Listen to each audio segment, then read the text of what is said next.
歡迎翻嚟活新嘅 YouTube channel。今日咧，我哋學 Form 2數學啊，就學呢個 DSE 2023年Paper 2嘅第15題。咁呢個題目問什麼咧？咁樣講，佢話 The length of a side of a solid cube is 16 centimeter。一個正方體係咪？正方體，佢咧邊長係60 cm。The volume of a solid right circular cylinder is equal to the volume of cube。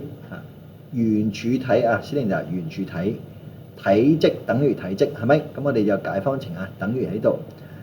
正方體體積係小學嘅，長乘闊乘高係咪？3條邊就60的3次方。唔使咁記。跟住咧呢個啊圓柱體咧就咩啊？就有半徑同埋高嘅係咪 ？R 同 H。咁咧佢就係底面積乘高啊，圓形面積乘以高 pi r square H。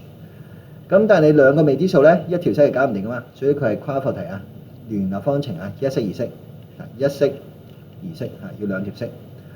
所以佢第二件事就呢度，佢話curved surface area of cylinder is equal to total surface area of cube。正方體咧總表面積每個面都係正方形係咪？60乘60。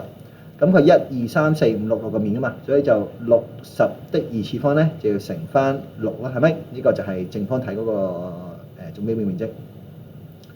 好，跟住咧到呢個圓柱體咧，佢唔係 total 啦，係 curved 啊，淨係曲面。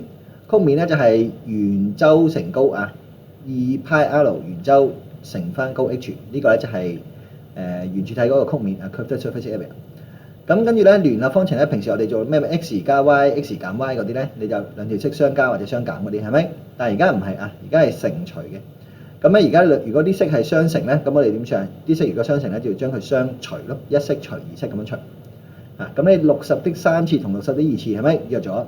即係60的1次啦，跟住60的1次同6約咗，所以就係10啦。然之後呢邊有人道理係咪？咁你 h 同 h 約咗 ，π 同 π 約咗 ，r 2次同 r 約咗，所以咧。R 除2係10，所以都將佢除2乘翻佢，即係20咯，所以答案係 A 啦，就係咁簡單。多謝大家。